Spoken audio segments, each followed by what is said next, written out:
Hey, good evening. Hey, Shankar, how are you doing? I'm good, I'm good. So here we are talking about how this whole thing happened. Tell me, So we are you at start 60th. because you started this whole thing. Thank you. We are at 60th DAC. Thank you for watching. And as you know, Blue Horizons is partnering with Asfico Technologies and Verifox and bringing open source chip design in our mission of being democratizing the chip design verification. And part of that process, we developed something called a MathLib, which helps you run MATLAB equivalent code for free in iKeres, Verilator, free open source simulators. That's exactly what MathLib is. The whole code is on GitHub. You can download it, take it, do whatever you want with it. Let us know what is good. Let us know what is not working. We'll be happy to fix it. And you actually got an opportunity to test it out with the real application. And how did that happen? Oh, this has been developed for many years. I would say at least half a decade by now. We have many customers, paying customers using this for real applications and chip design verification, specifically on the AMS side.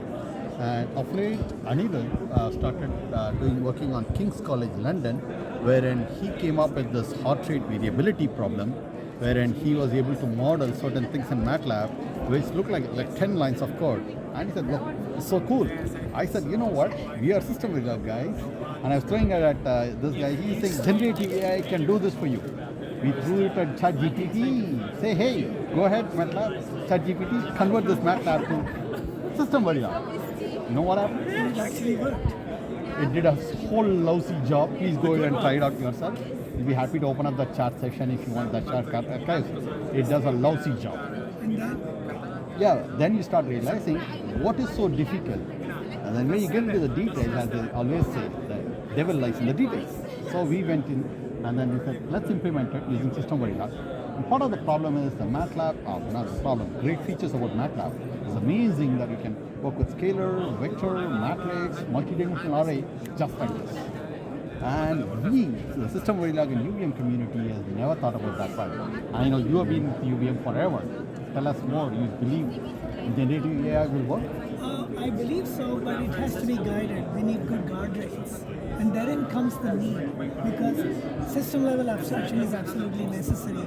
We've been talking about system level Verilog and all that forever, but we're still mostly operating at the RTL level, maybe RTL++. And therein lies the opportunity to do these things, and it's exciting. So tell us how exactly this whole paper evolved. Oh, this paper, the way we evolve, thank you. Thanks for bringing me back to the track. So, yeah, we've been doing this for AMS consulting, specifically in Orange County in the US.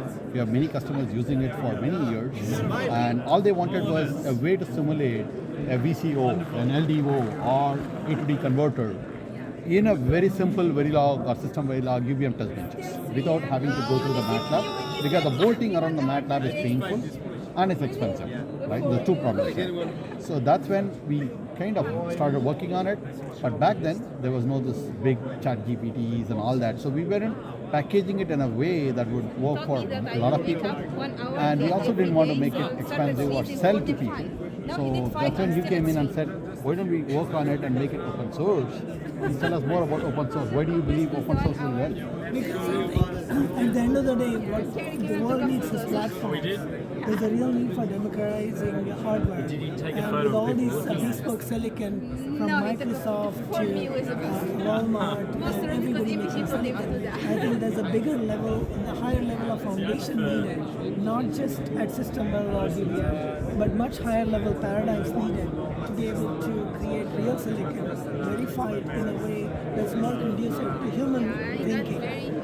Today we have to bend over backwards to create silicon, but I think it's entirely possible to describe in human language what the intent is.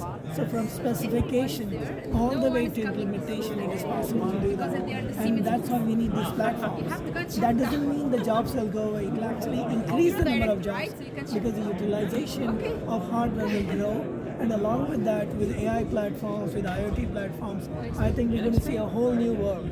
What do you think? Speaking of what you just said, I think I was just with Applied Materials as part of our UK delegation mission here from Asfico. So they were talking about the Applied Materials presentation, and he was quoting a Deloitte research where he said today Worldwide, we have 2 million workforce in semiconductor, including manufacturing and the design side.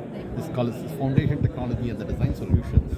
And now you look at, he's saying, I mean, this is Deloitte's research.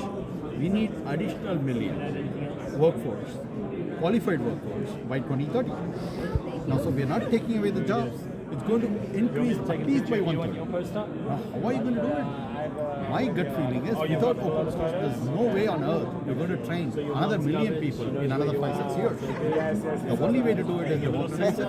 I know RISC-V did that to ARM, and open road and open lane and things, you're doing it in back end. Now, we are trying to do that in the front end. Because design verification is the challenging thing. And I know you have written books on it, right? 15 years back on metrics design, developed, what was that, metric-driven verification in America now. And you have been a pioneer in Spectrum. You would know exactly what the design verification is all about. And we are doing that, democratizing of DV using open source. And I honestly believe that there's a real need for democratizing education. Without getting people to understand and help build this whole franchise, it's not going to happen. Which means we need to at least increase the number of people who understand hardware and how to design systems by at least 50%. And that's not possible unless we bring the cost down. Today, getting an education in VLSI, getting an education in how to make chips and systems is expensive. You need to go to graduate school. I don't believe there's a need for that. I think there's a need for democratizing education. And with AI, with all kinds of tools, it's entirely possible. You've been an educator in Verilog, ASL, for years. And I think you will agree with me. You've even created courses in Tamil. So I think there's a real need to bring the cost down to the point where customer support, how you do things fluidly will increase. So I'm all excited. And you've done a great work on heart rate variability. You've been a great partner to bring this to the US customers. Thank you. And we need to really work together. No horizon. I look forward to work more and more. Since you invited me as an advisor, I'll be happy to help your customers look at the semiconductor space and see what I can do.